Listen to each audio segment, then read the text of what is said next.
Dear respected teacher, dear Shuko, dear big family,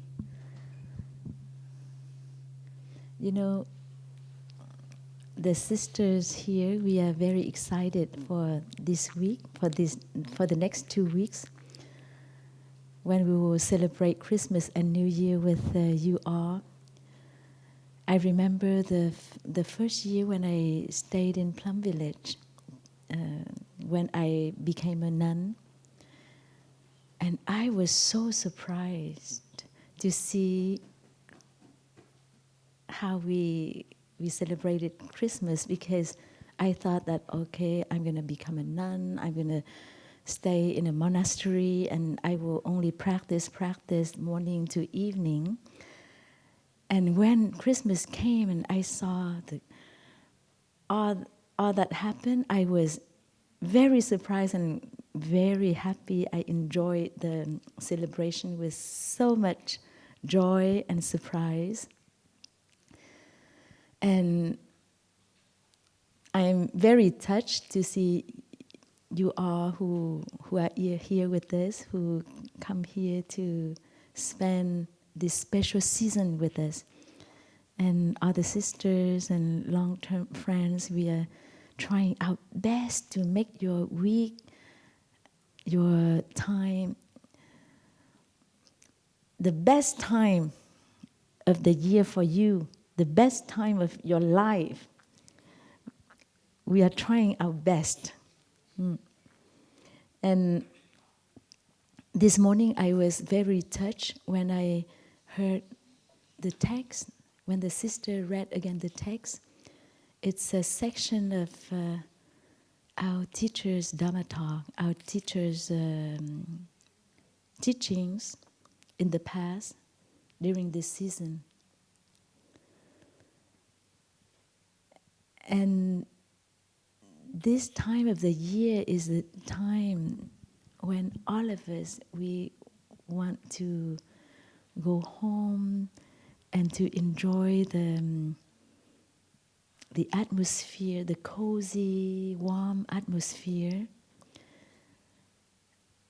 But sometimes we don't, even when we go home, we don't find that atmosphere. I remember before becoming a nun, during this season, we spent dinner. We had dinner with my parents' best friends. My parents were not there because they had to go to a wedding abroad, not in France, and at that time it was complicated with the paperwork. So we spent, I and my younger sister, we spent that week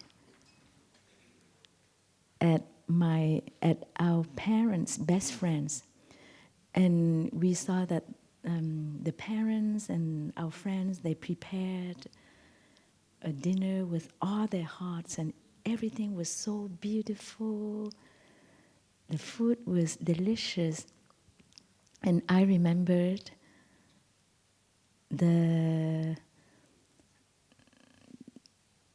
boy, our friend, the boy in the family. He said something and he made the father angry, and he just threw the glass on the table, and the glass slid all the way on the table to the floor. And the whole evening, the whole dinner was ruined, and everyone was paralyzed with the father's anger.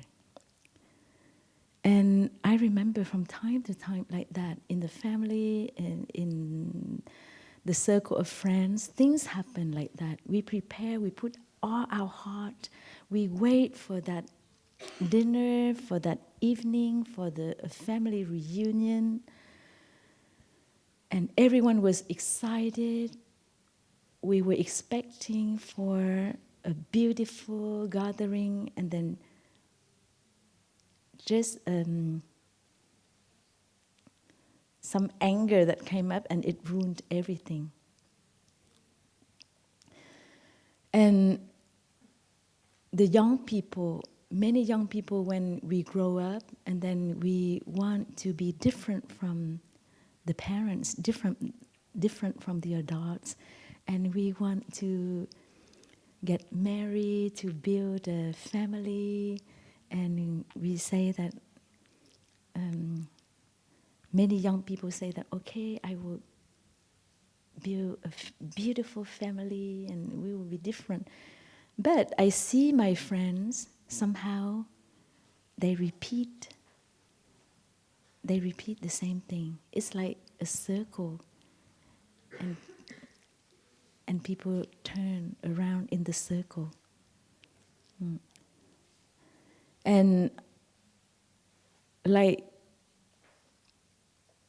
what is written on the text we heard this morning, sometimes we can't find that home, and sometimes we are afraid of going home.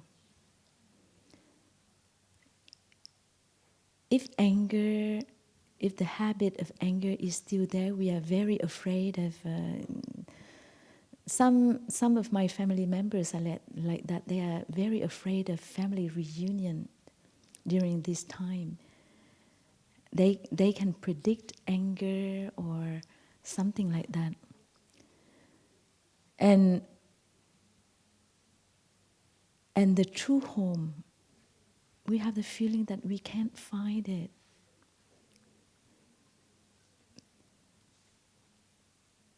And what we heard this morning, the true home is not in space or in time, but is in our heart. And in our heart, can we create this cozy, peaceful, and safe home in our heart? If we cannot transform the anger in us, and then still we don't have this home in us. We long for a home. We want to go home to our family. We cannot find it. And if we come back to ourselves and we see lots of anger, lots of frustration, despair, and then we can't find home in ourselves either, in our heart. And for more than 30 years, as a nun, I live in Plum Village. I don't have the chance to celebrate Christmas or New Year with my family. And if I think of my home is somewhere with my family, I miss home. But fortunately, with the practice, I create my home in my heart. And when we have a home in our heart, wherever we go, wherever we are, the home manifests itself where we are. And now in Plum Village, I feel home, and I want to create, together we create this home for each of us, for all of us. And if we don't have this safe, peaceful, happy home in our heart, we cannot have it or create it for someone else. And even if someone creates a cozy home, a warm home for us to join, and if we carry with us the anger, the despair, the frustration, and then we can ruin the home that people create for us. So during the time when we are together, during this week, each of us, we will come back to ourselves, to find. I'm sure that we have it in our heart, but it's buried, it's covered by many layers of sadness, of frustration, of anger. Now we need to remove all those layers so that we can touch that home deep in ourselves. And all together, we support each other to do it. To do it with joy, with lightness. This morning, how was it, your sitting meditation?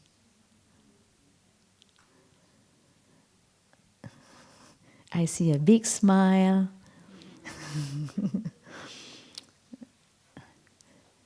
Many big smiles now. How did you feel the silent breakfast? Did you feel uneasy? No. Those of you who are here for the first time, did you feel uneasy? Yes. Because I understand you are used to, we are used to conversation during mealtime and to be friendly, to show our love. We talk, right? During mealtime, we share. And silence can be something very heavy, something very suffocating for some of us, or many of us, when we are not used to.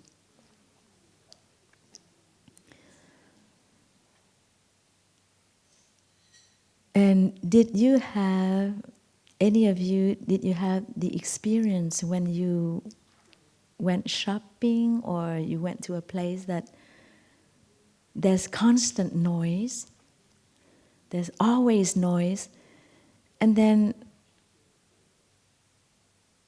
at one point you realize that you don't hear anything. There are lots of noise and constant noise, and then we realize that there are lots of noise but we don't hear anything. Did any of you have that experience? Yes. When there's too much noise and then we don't listen, we don't hear anymore because it's full. And did you ever have the experience in nature? It's quiet, it's very silent. And then when there's a sound, like a bird sound or a very light sound of a leaf that dropped on the floor and you can hear it. Did you have this experience? Yes. So in the silence, our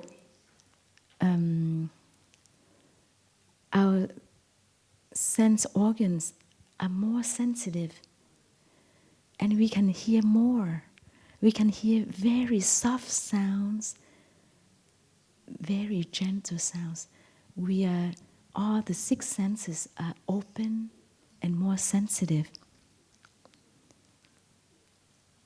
Did you have that experience? So when we practice silence, we don't practice silence from morning to evening here in Plum Village. There are moments when we are silent. That's the reason why we practice silence. And we don't want to suppress the feelings, or we don't want to run away from something, but we just want to empty our mind, our feelings, so that we are open, we are very open to what is happening in the present moment, and we can hear we can see very clearly. To have clarity, we need to be empty.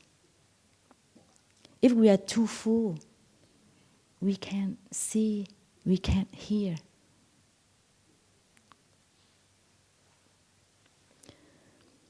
And many of us, at the end of the year, we want to take a break. We want to take a break, and we are very lucky because we have vacation. We can stop working, and we all want to take a break, to look back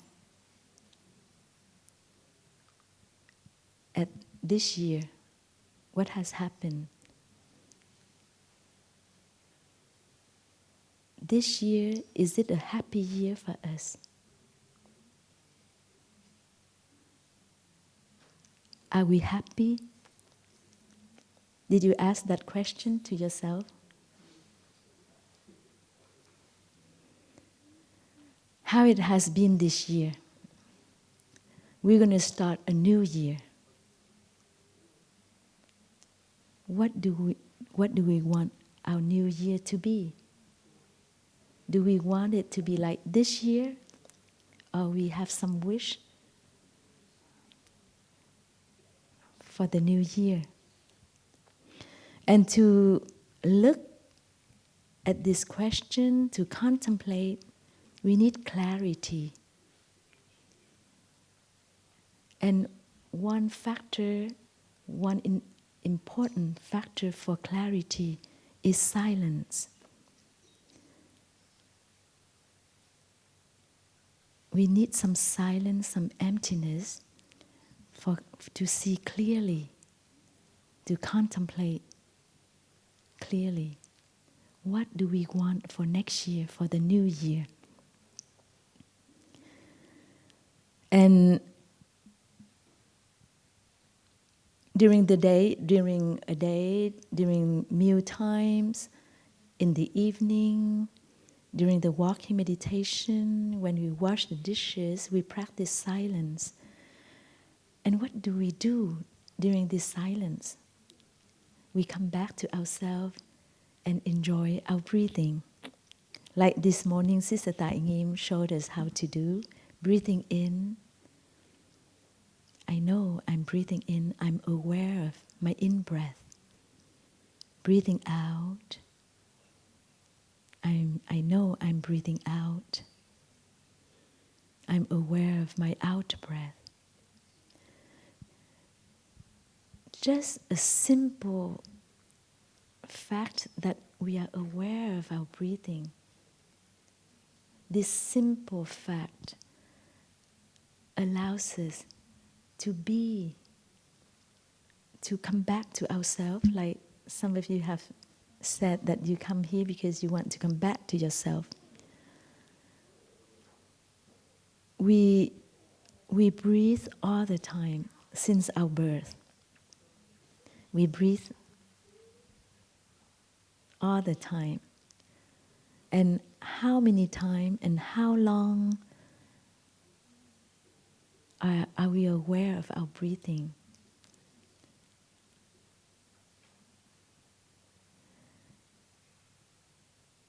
And it's the same with our body, with our feelings,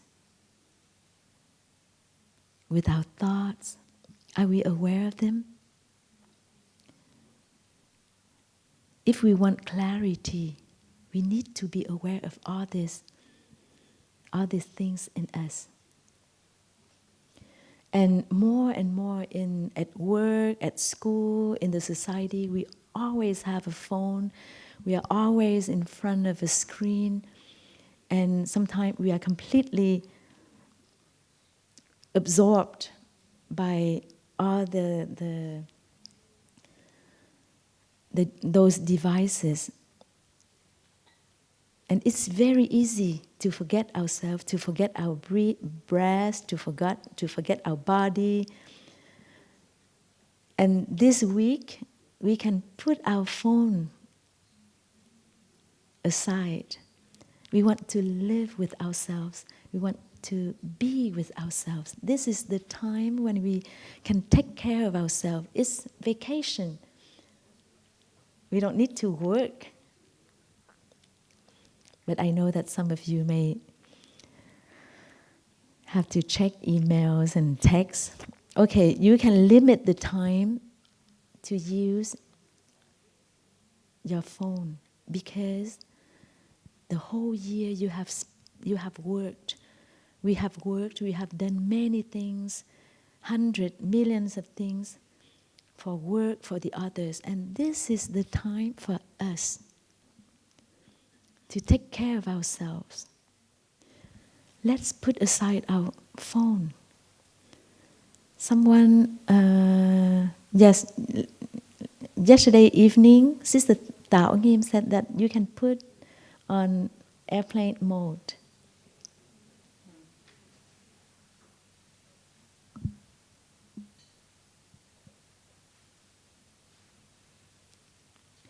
And yes, please, sister.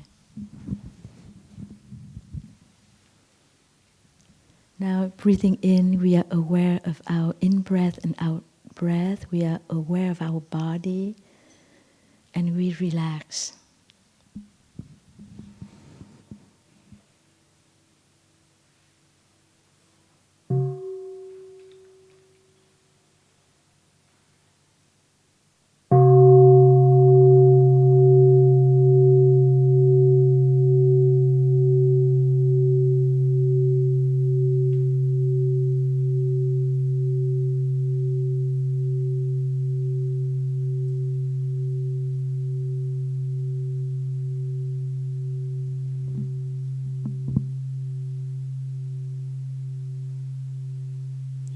At home, outside Plum Village, if we eat in silence, people don't understand, and so we feel uneasy because we don't show our friendship. But here we are practicing. We understand each other, so we support each other with the practice of silence. When we eat in silence, we have the chance to be aware of the food in front of us. We are aware when we put a piece of bread or a piece of carrot in the mouth. We are aware when we chew the food. We are aware of our body, how we feel the taste of the food, how we enjoy it, because it comes from the whole universe. For many months during the year, we had to rush. We have only 10 minutes for lunch at work, or sometimes even less. Or we have to eat in front of the computer. And now this is the chance for us to not to rush, not to run. We can really relax and enjoy the food. And we can allow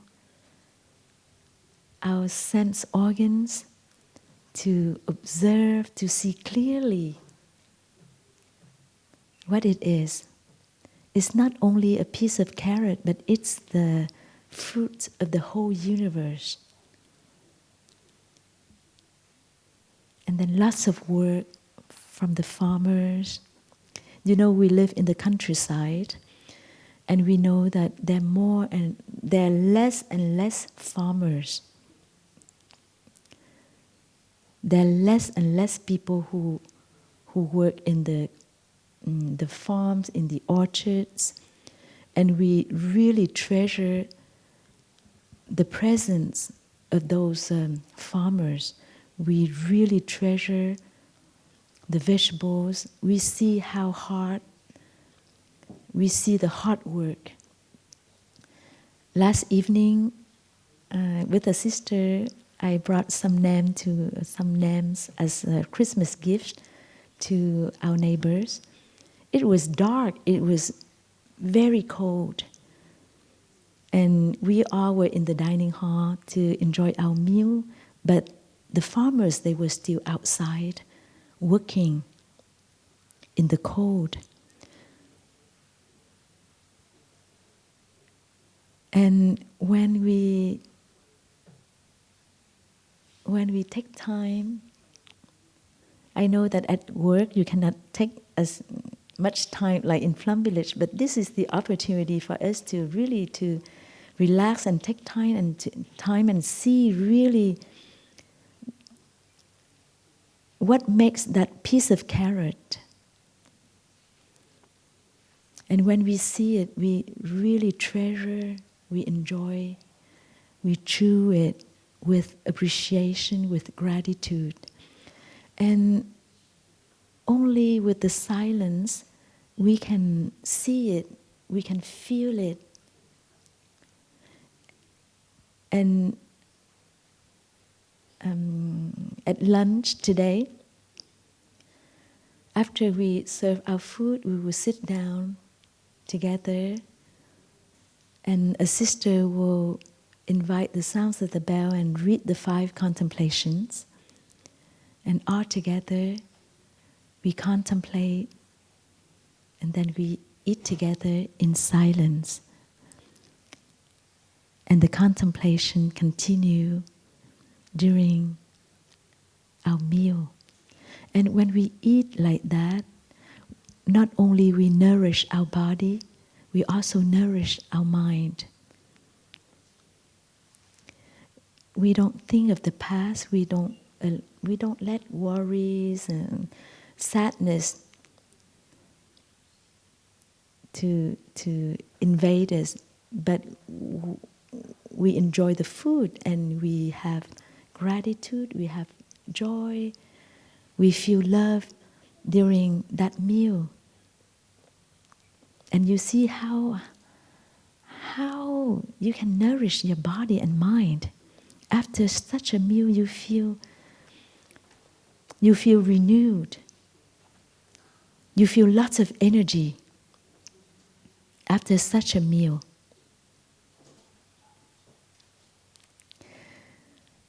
We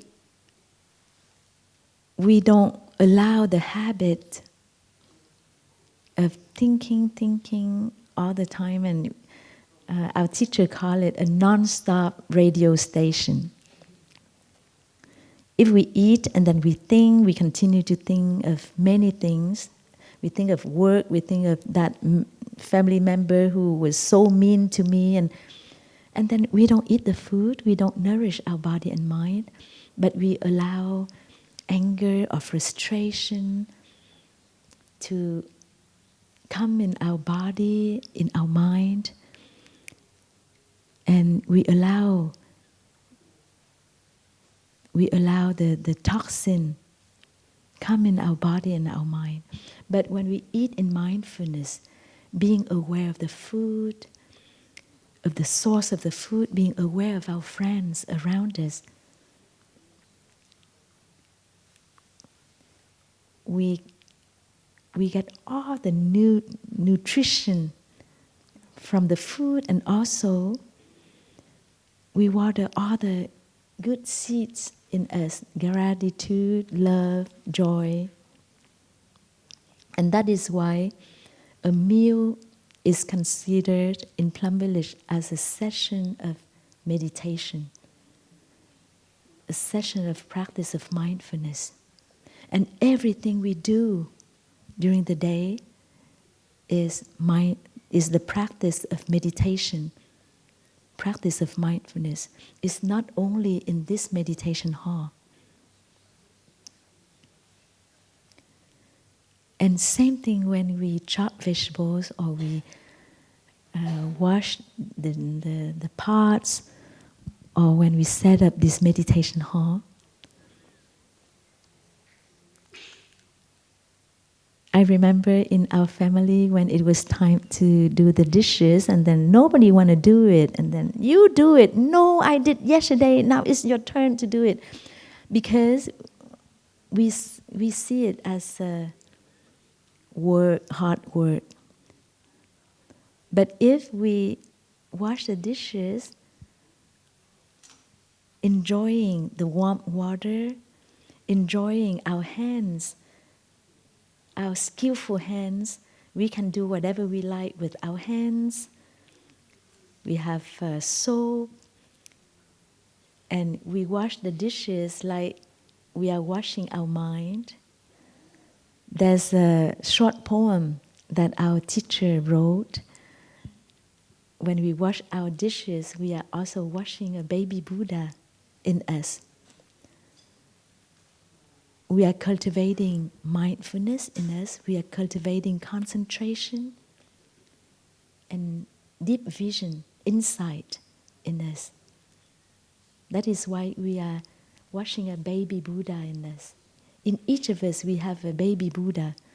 Or if you are Jewish or other tradition, in each of you, there's a baby Jesus.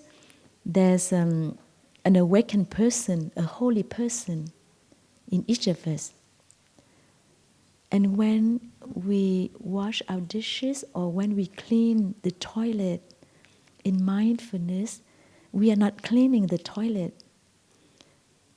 With mindful acts, with joy, we are cleaning, we are washing that holy baby in us, and we are allowing that holy baby to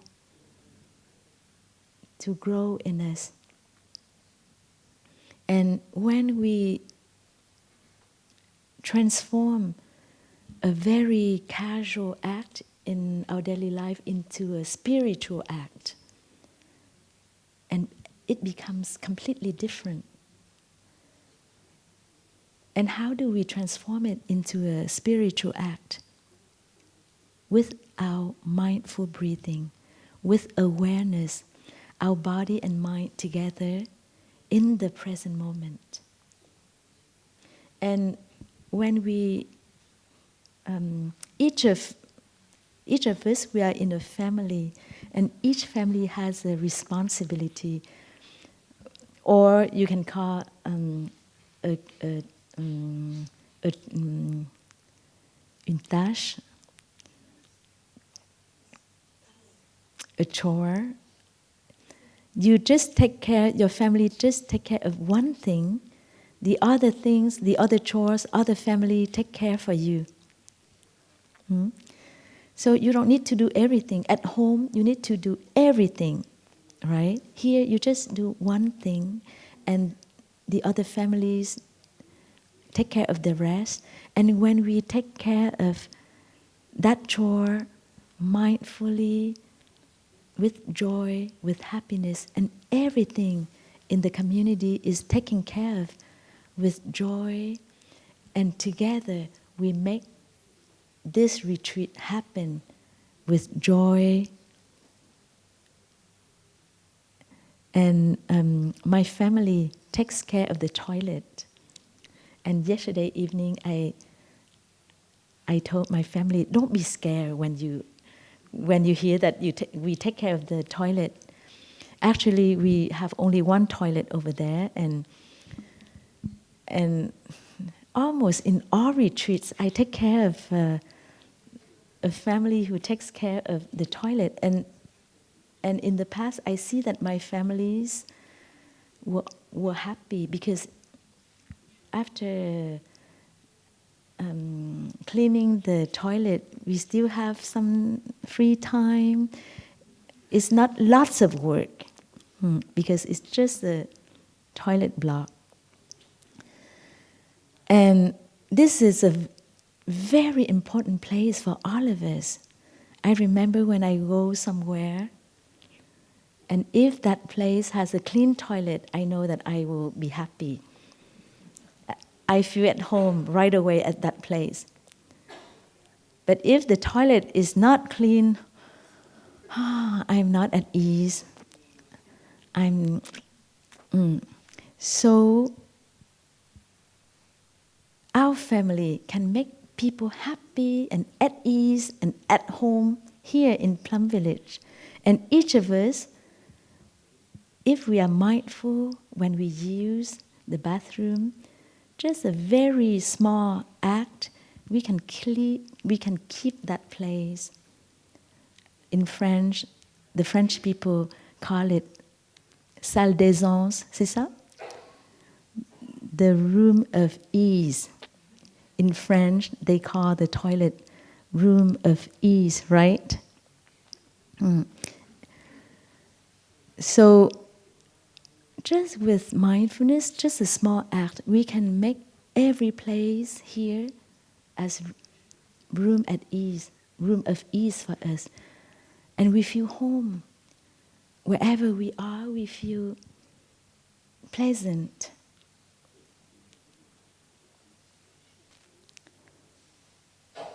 And I have shared with you about the practice of mindful breathing,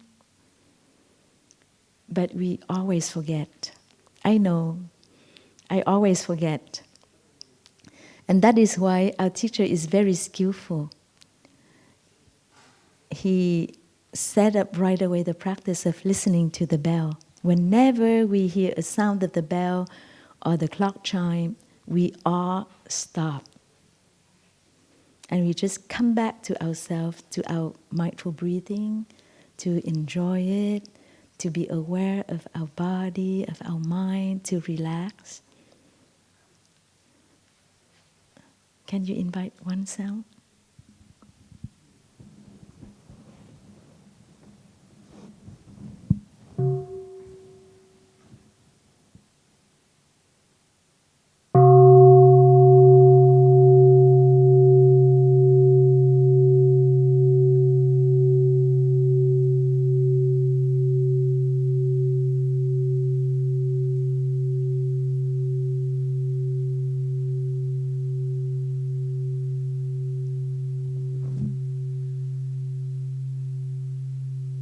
And after that sound, we continue more relaxed, more aware. And during the day, from time to time, those sounds of the bell, of the clock chimes remind us. And during the day, many times, we remember our practice of mindfulness, of mindful breathing, and slowly, slowly it becomes a new habit, and slowly it becomes our life. And I see many of you, monastics as well as lay people, when you go to Duras, to Montségur, and then when you hear the church bell, and right away I see our friends stop and enjoy breathing. Any particular sound we can remember to come back to our mindful breathing, or at the red light, instead of it's red light and then we wait for the green light and then shh. No, when we see the red light, we can smile at the red light. Is an opportunity for me to relax, to release all the tension in my body, in my mind. And now we are very lucky because we have many ways. We have Plum Village apps. We can have it in our phone. But I remember 50 years ago, we didn't have those apps. And our teacher set up that practice, that tradition to remind us. And now we can have the sounds of the bell everywhere. And the sounds of the bell comes to hospitals, schools, everywhere. In organization, business, in the meetings. Our sanghas are everywhere in the world, and whenever they get together, we practice with the sounds of the bell.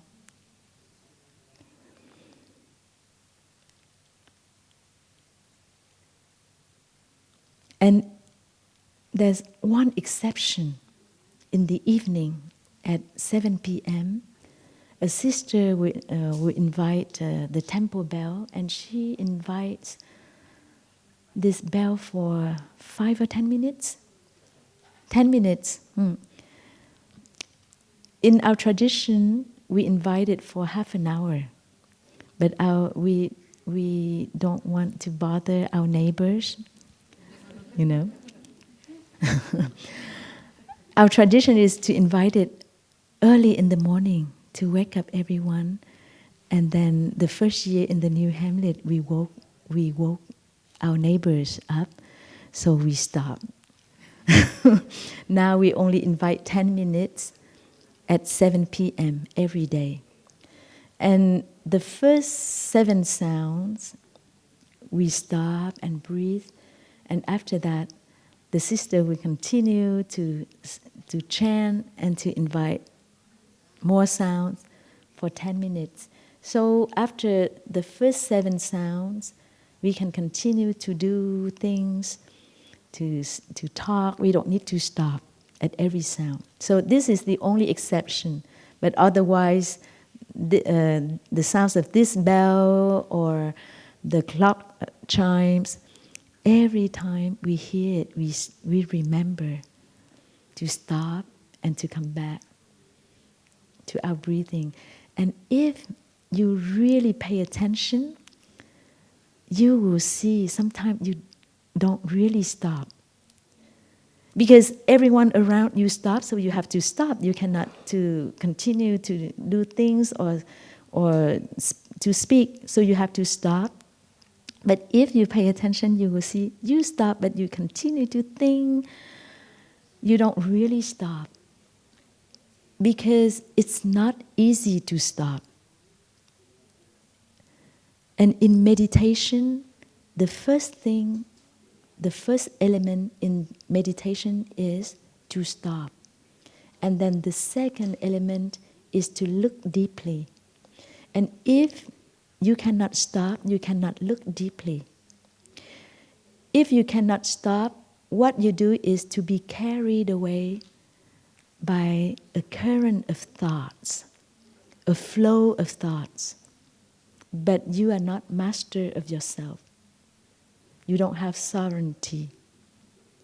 You can only look deeply or contemplate when you have the capacity to stop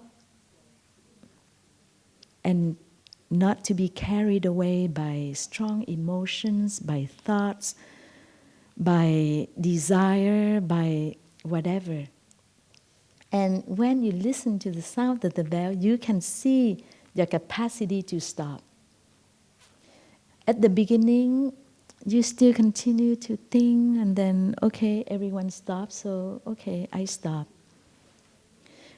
And slowly, you see that your capacity to stop increase to the point that as soon as the sound of the bell is invited, right away you can stop and let go and release everything.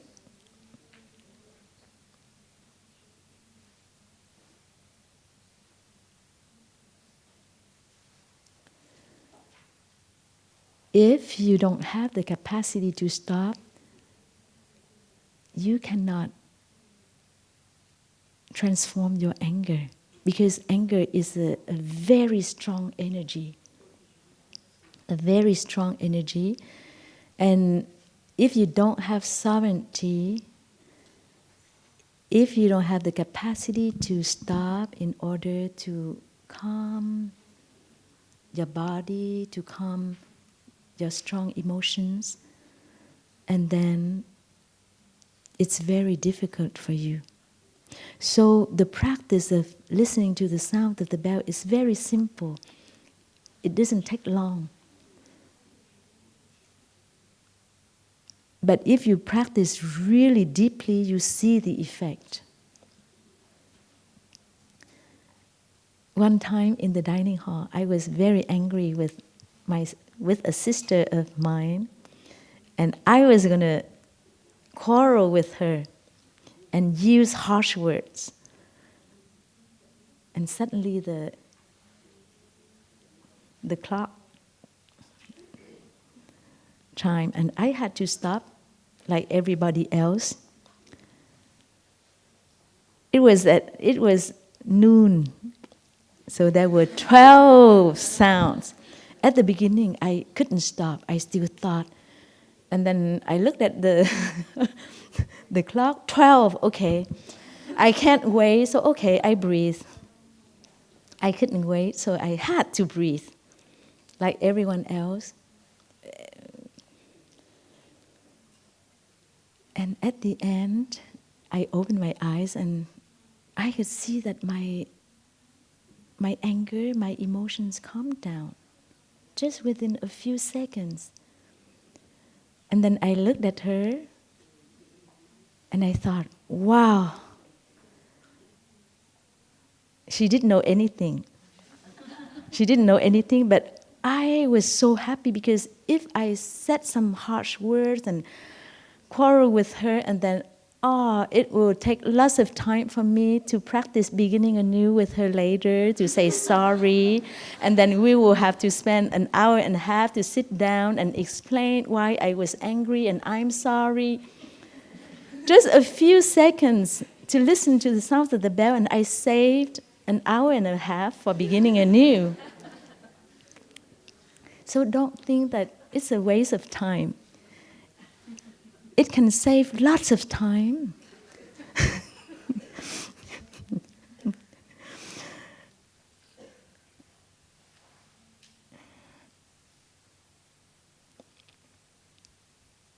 We have many practices, and I really wish that you understand why we do this, do that in Plum Village, because when you understand, you will enjoy to do it. Okay. And what is very difficult among all the practices here is the practice of walking meditation. Why difficult? Because we walk all day long. As soon as this session finishes, you will walk out. We will have a session of walking meditation with everyone. And then you will walk back to your room. We will walk to the dining hall. So we move all day long. And to practice mindful walking all day long, it's not easy, right? Because we want to arrive quickly. We are here and we already looked at that point over there. We want to get there as quickly as possible. It's like when we do the dishes or clean the restroom, we have the tendency to finish it as soon as possible so we have some more time to do what we like to do. But here, we need to slow down and to resist this habit, this tendency. When we clean the room, when we wash the dishes, we don't want to wait until we finish that task to be happy. We want to be joyful, to be happy right at the moment when we do it, because we don't want to waste time. There are many people who work very hard and wait for the vacation in order to enjoy life. And if we live our life with this way of life, and then we can count, we can calculate, and see that we really live only a few months or a few years. The rest of the time, we just work hard in order to reach some points, to reach some holidays. No, we want to live fully our life. We want to enjoy our life more. than a few months or a few years, right? So when we walk, every step, we want to enjoy this moment. We want to enjoy our step, our walk. We don't want to arrive over there to be happy. So every step we make, we enjoy it. We appreciate our legs, our feet. We are happy with the fact that we can walk, we can run, we are in good health. And to help us bring our mind to our body when we walk, we can combine our breathing with our steps. It's much more it's much easier when we do that way. Many friends told me that when I practice walking meditation, it's too difficult to be aware of my feet and then my breathing and then the blue sky. There's so many things to be aware of. To start, you can be aware of your feet and your breath. And you can measure your breath with your steps. When I breathe in, when I breathe out, when I breathe in, I make 3 steps. When I breathe out, I make 3 steps or 4.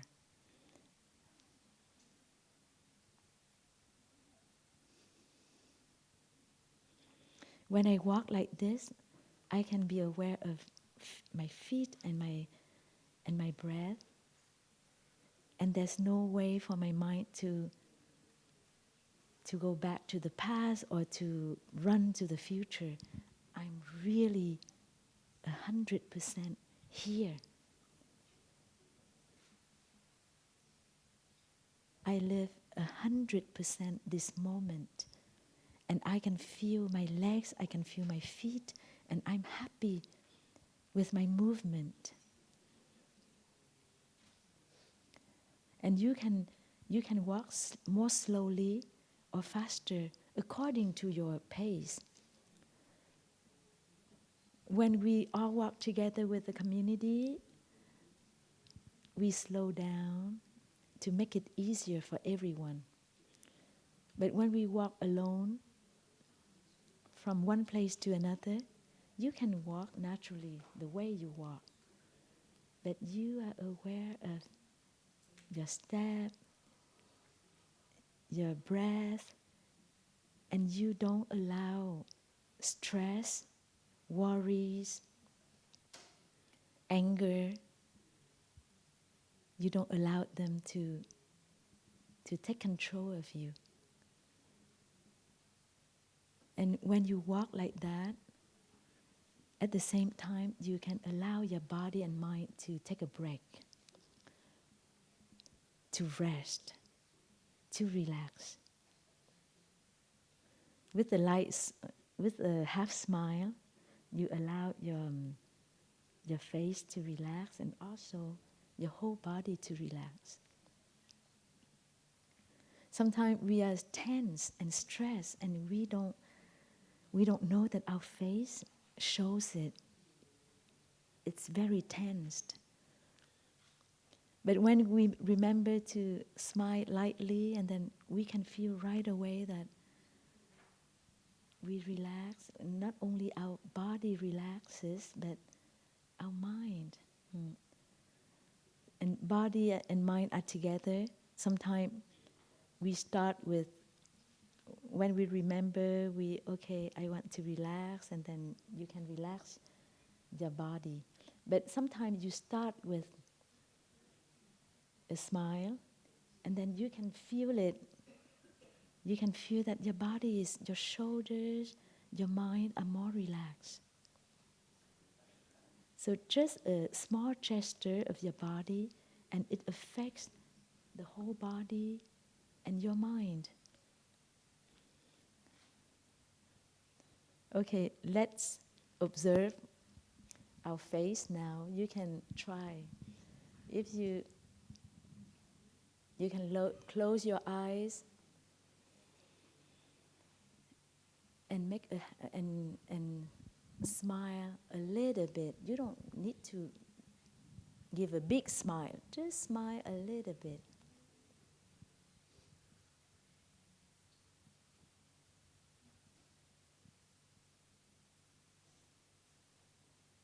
Do you feel relaxed?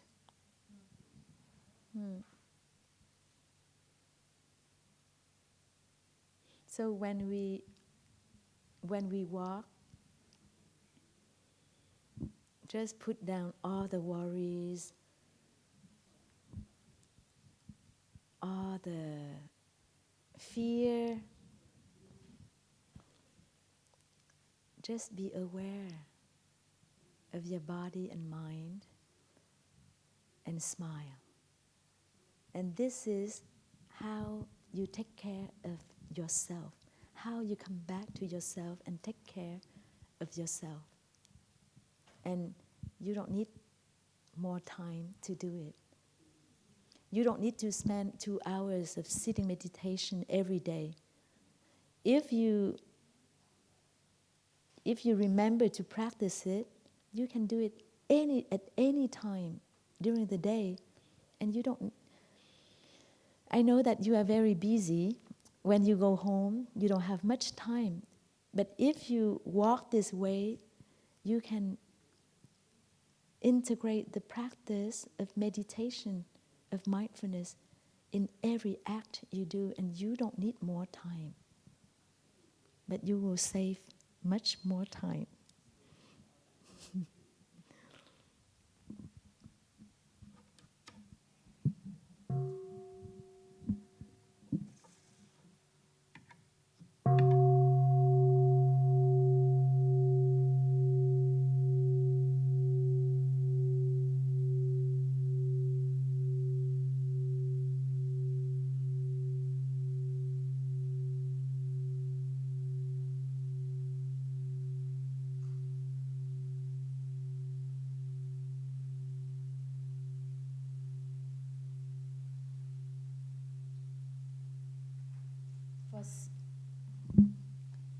This morning we had sitting meditation. Do you have any question? Now this is your opportunity to ask question.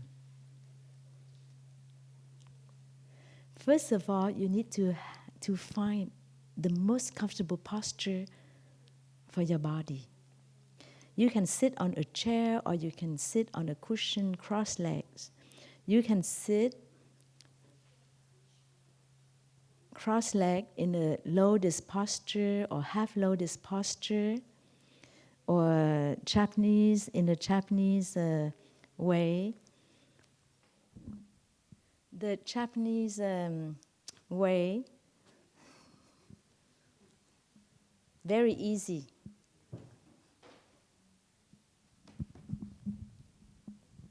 So my 2 knees are on the floor. One leg here on the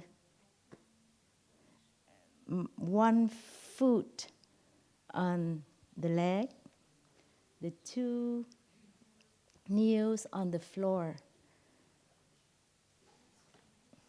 and then the cushion behind. I'm in a very stable, solid sitting posture. If Sister Hilde come and push me, I can't fall. Very stable.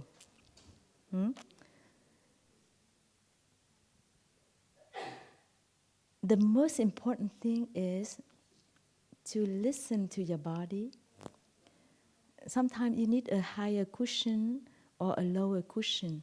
You need to sit many times to really to find the right cushion for your height. And if during the sitting meditation you have pains in your leg, you can mindfully, gently, slowly change your posture. Don't get stuck in that posture with your pain, and then you cannot concentrate because there's so much pain. You can just slowly, gently change your posture, and you don't bother anyone. Mm. And when you are comfortable with your legs, if you sit on a chair, the 2 feet on the floor, you can feel your feet, you can feel your floor, the floor, and your back upright, your chest open, so you can breathe easily, your head, your neck on a straight line. Le menton, your chin is like somebody, imagine that there's a thread and you pull down your chin a little bit like this.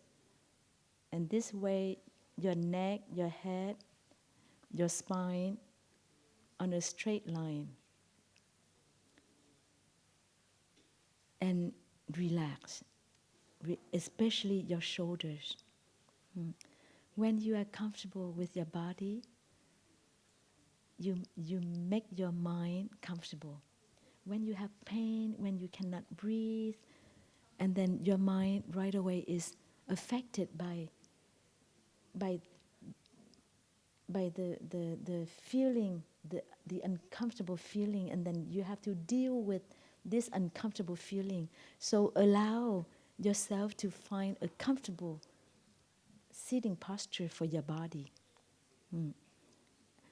And then we have the guided meditation. You can follow this guided meditation, and at the end of each line, there's a keyword. You can use the keyword, because after listening to the whole lines for your in-breath and for your out-breath, you know what you need to do. And then at the end of each sentence, you have a keyword, and then you can use that keyword to remind yourself what you do for your in-breath, to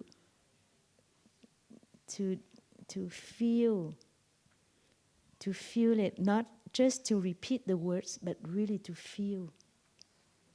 When the sisters say that breathing in, I'm aware of my body. Breathing out, I relax my whole body. And then you do it. You feel your body and you relax. You relax your shoulders. You relax your face.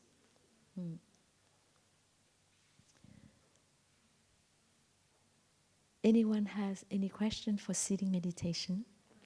Yes? Thank you. It's like when, from the beginning. When I was meditation this morning in the first steps, breathing and things like that, I was many times in the past thinking, judging, saying, that's what's horrible, look, they told me that, they make me that, boom, boom, boom, boom. When I repeat, I'm solid and I'm here now, it's like if all my past goes in the present moment and my emotions were despondent.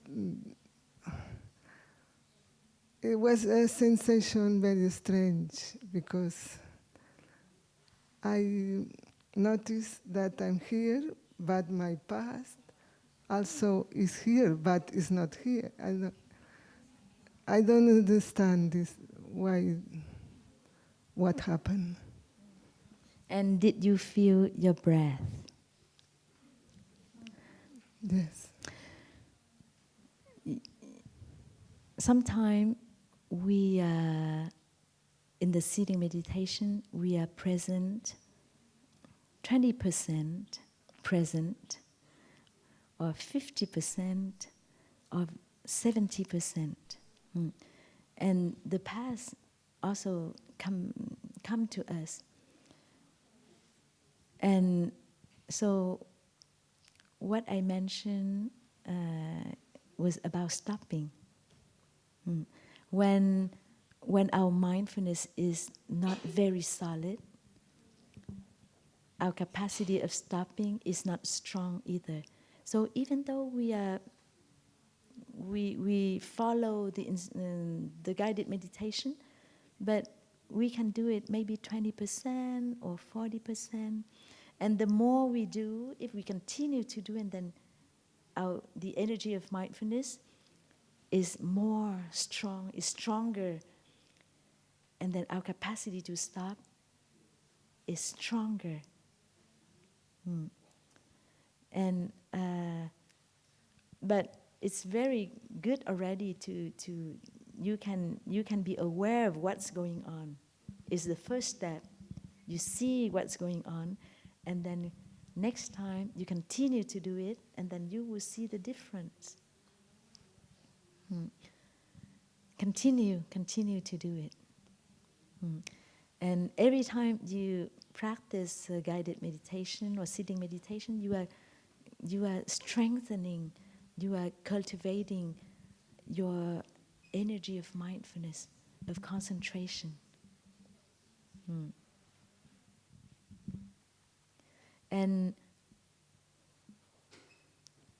during the day, whenever we sit down for meals or for Dharma sharing, or we sit down just to have a chat with our friends,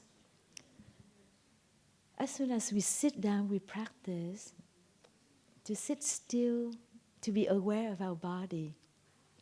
And this evening we will have a sitting meditation. This evening we will have a short, a sitting meditation and short reading. So from now until this evening, if you are, whatever you do, you are mindful, you slow down, you are more aware of your breathing, of your body. And this evening you will see, it will be very easy. As soon as you sit down, and then you remember to follow your breathing, to be aware of your body, because the whole day you cultivate this habit. You come back to yourself, you're aware of yourself. But if during the day you run and then you think of something else, you are agitated, and then in the evening when you come to the sitting meditation, it will take some time for you to settle, to be calm. So every moment, whenever you remember during the day, you enjoy your breathing, you smile, you relax.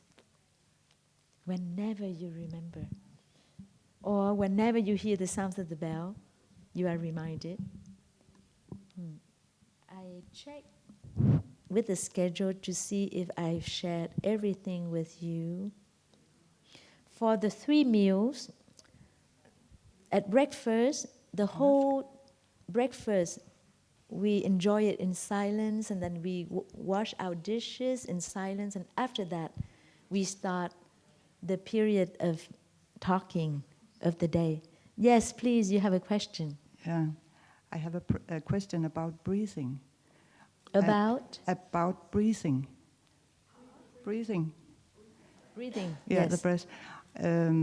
I'm rereading Thay's book, The Miracle of Mindfulness, and his teaching to practice the deep breath. And usually when you are doing a guided meditation, you tell us just to follow your breath, just to follow your breathing. So my question is, which way? Yes. Thank you. It's a very good question. Usually during the day, you just need to be aware of your breathing.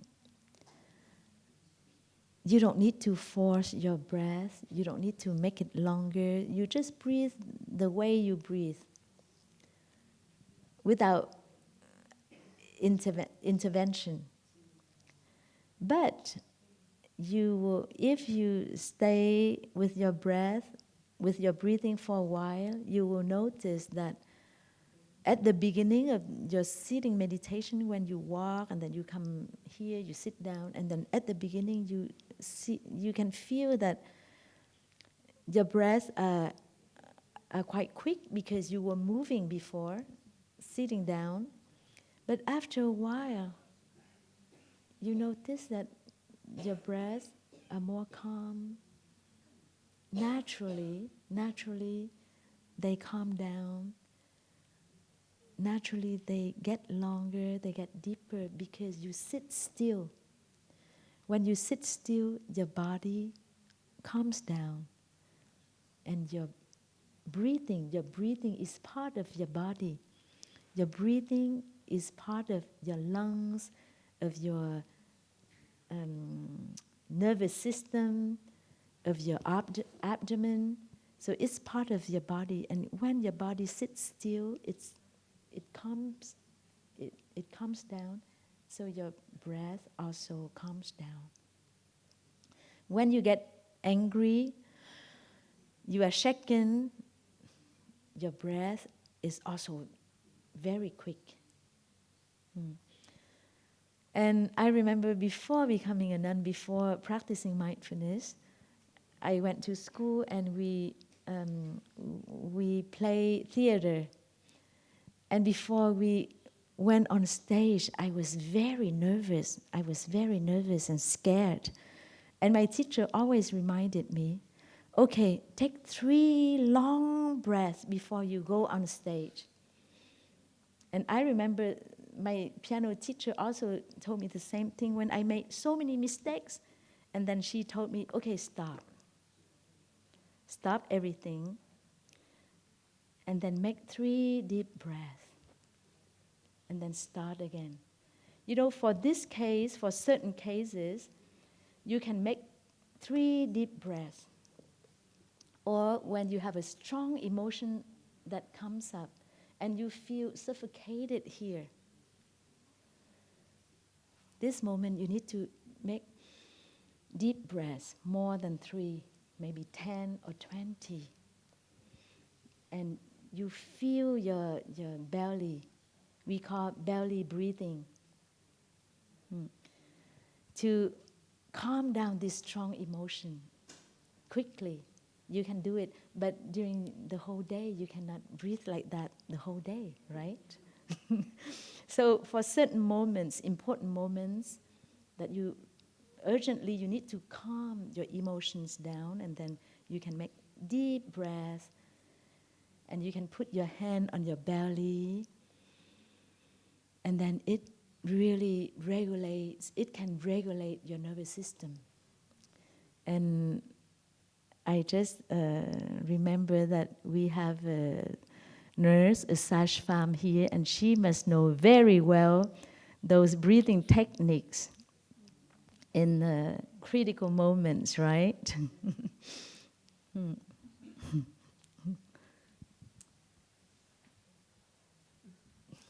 Okay, I check whether I've shared everything with you. Walking meditation, lunch. Okay, I share with you breakfast, lunch, and dinner. We eat together with our families.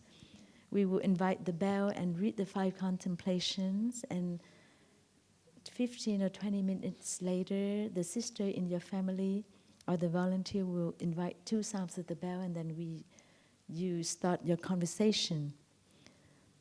Mindful service, sitting, noble silence. I think I finished.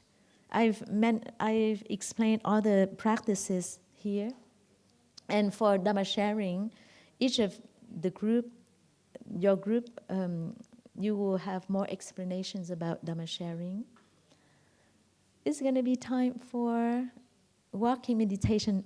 One last question, a burning question. Yes. Yeah, so that's about the follow-up question about your situation. Did you actually give feedback to her? And if yes, how could you give it to her mindfully? Yes. After that, after I listened to the clock chimes, I was quite calm, and then I still talked to her, but without anger. And I could talk to her calmly, peacefully, and she got the message. And then there was no conflict. I didn't cause any conflict. But if with my anger and irritation, I could cause a conflict, and probably she couldn't get my message when I was angry, but when I was calm and peaceful, and then I told her what I thought, and then she received it, and then it was okay. You know, that's why our teacher, Sister Ching Khong, when they share with friends like you, they always say that when you are angry, don't say anything, don't do anything. You need to take care of your anger first. And when you are calm, and then you can say it, you can do it.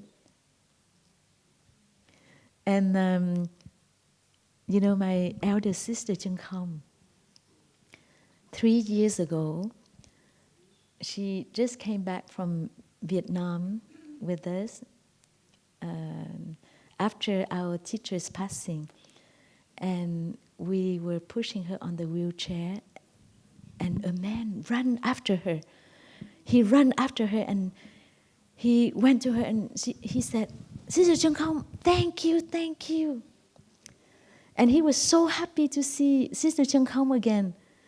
And we were very curious. And he said, Sister Ching Khong, thank you so much. You saved my marriage.